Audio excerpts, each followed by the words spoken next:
its own risks.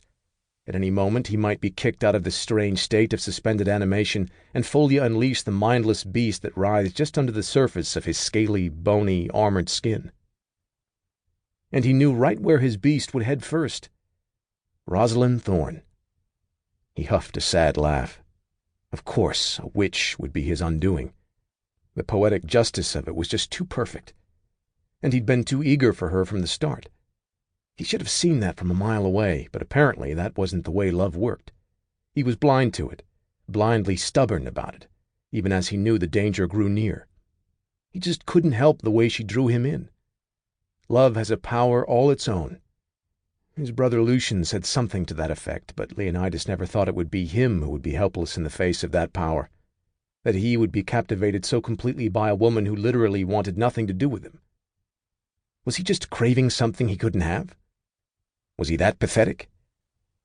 But no, the curse was nothing if not specific. His love for Rosalyn was as real and obvious as the bronze scales of his tail catching the reddish sunfire of the setting sun. And he knew why. She was selfless and brave, funny and tough, smart and sexy as hell. She was a treasure the likes of which he'd never known, or maybe never gave himself the chance to discover.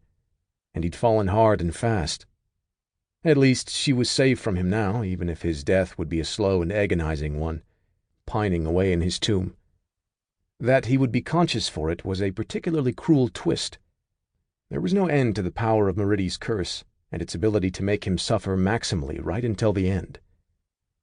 A spot of light danced around the cave, rousing Leonidas from his stupor of self-pity. He traced it outside the cave, where, rushing fast toward him, was a silver dragon, his shiny scales catching the light and reflecting it into the pocket of hollowed granite where Leonidas sat. Lexander. Leonidas's heart lurched, and he scrambled up from his repose on the cave floor. He and Lexander had made a pact. Whoever went wyvern first, the other would end it quickly.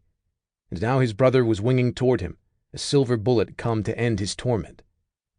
Leonidas was ready, although his heart was pounding out of his chest at the sight.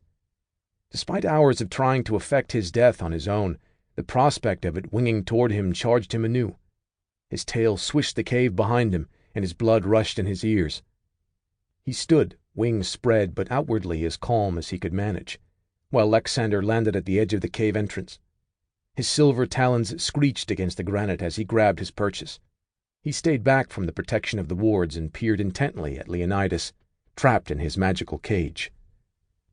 My brother! Lexander's thoughts reached him as the ice-blue eyes of his dragon raked across his body.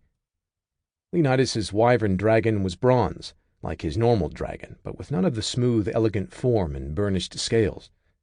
His wyvern was bony and brutish and ridged with hardened scales, as rough and wild in appearance as his mind was supposed to be. Still here, Leonidas sent the thought in return. Fucked until the end, it would appear. Lexander reared back, leaping away from the ledge and lifting into the air. He flew a short ways off, then turned back, looping toward the cave. Twice more he circled. He was outside the reach of Leonidas's thoughts. When Lexander finally returned, he once again lit at the edge of the cave, just barely clinging to the lip where the barrier of the wards didn't reach. Only this time he shifted into his human form. Drop the wards, his brothers said. Did you bring an angel blade? Leonidas sent the thought to him. Because I don't think you can strangle me in human form, my brother. Even if I let you in, my true wyvern wildness might emerge on the cusp of death. The last thing he wanted was for his brother to die in this tomb alongside him, or worse, fail to keep him contained and let his wyvern loose to go attack Rosalyn. Let me in, and we'll talk, Lexander said calmly. Leonidas frowned. All right, but once you're inside, I'm raising the wards again, just in case. Lexander nodded his agreement. Leonidas lifted his taloned claws into motion to wipe away several of the wards he'd conjured. The focus of his fey magic and the slinky black lines of his runes skittering down his hard-muscled arm made fast work of it. Lexander stepped inside the cave, and Leonidas reversed the conjuring, raising the magical cage once more and locking them both inside. He wasn't too worried. Lexander had always been the strongest of the three of them.